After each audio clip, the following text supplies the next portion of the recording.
Hello everyone, welcome back to the channel. If you're trying to use your GameSir G7 SE with the Cronus Zen, getting the connection established correctly is important for smooth operation.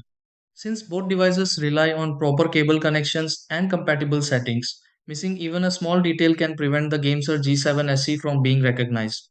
Fortunately, the setup process is usually straightforward once everything is connected in the proper order. In this video, I'll walk you through several simple steps that can help you connect your GameSir G7 SE to a Cronus Zen successfully. Try these. Step 1. Power off the devices before connecting the GameSir G7 SE to the Cronus Zen.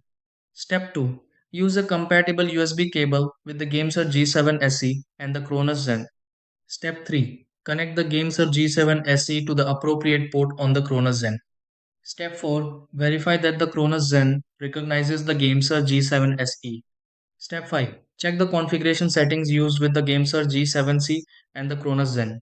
Step 6. Test the controls on the GameSir G7 SE to confirm the connection is working properly.